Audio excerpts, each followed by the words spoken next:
अस्सलाम वालेकुम रहमतुल्लाह। अस्सलाम वालेकुम। दोस्तों, सोशल मीडिया साइट पे एक ट्वीट जो है सेलिब्रिटी सोनू निगम का बहुत ज़्यादा मशहूर हो गया, जिसमें आप ये बोल रहे कि मैं मुसलमान नहीं हूँ लेकिन मुझे अज़ान की आवाज़ से उठना पड़ता है। कब ख़त्म होगी ये गुंडागर्दी, इस्लाम की और प्रेशर कब ख़त्म होगा? तो सोनू निगम साहब जो है उनसे मैं ये बात कहना चाहूँ कि ये हिंदुस्तान है, इंडिया है, इसमें मुसलमान का भी पूरा हक है और हिंदू का भी पूरा हक है। यहाँ पर मंदिरों में भजन भी होता और मस्जिदों में अज़ान भी होती और नमाज भी होती, और ये इंशाल्लाह होती रहेंगी। आपके बोलने से कुछ भी फ़र्क नहीं पड़ता। और अगर आपको ऐसा लग रहा कि हिंदुस्तान में कोई रिलीजियन प्रेशर है तो आप पाकिस्तान जा सकते, जो उस वक्त के लोग डिसाइड करके चले गए थे। और ये हिंदुस्तान है, और हा से हिंदू है और मीम से मुसलमान है, और हा और मीम को जब हम मिला देते तो वो हो जाता हम।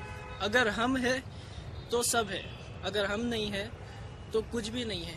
आप खुद मोहम्मद रफ़ी साहब के गाने गा के मशहूर व मारूफ हुए, और आप आज मुसलमान के ख़िलाफ़ ये बयान कर रहे कि मुसलमान मैं नहीं हूँ फिर भी मुझे अज़ान की आवाज़ से उठना पड़ रहा। आप अज़ान की आवाज़ से उठ रहे तो आप मुसलमानों का शुक्र अदा करो कि आपको अलार्म लगाने की भी ज़रूरत नहीं पड़ रही।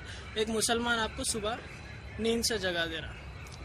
और दूसरी बात यह है कि हमारी जो अज़ान होती है वो सिर्फ 1.5 और 2 मिनट के दरमियान होती है। इस 1.5-2 मिनट के लिए आप कह रहे हैं कि मुझे डिस्टर्ब हो रहा है, अज़ान की आवाज़ से उठना पड़ रहा है बोलकर।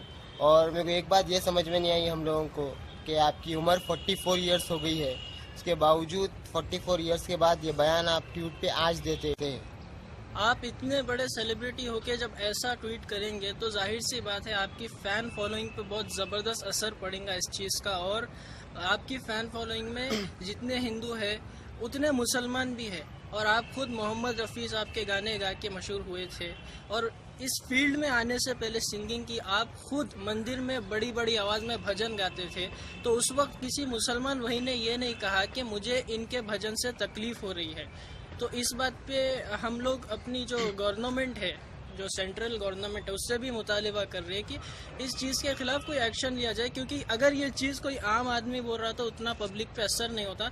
जब कोई इतनी मशहूर सेलिब्रिटी बोल रही तो एक दूसरे में लड़ाई झगड़ा और इख्तिलाफात पैदा होने के चांसेस बहुत ज़्यादा रहते।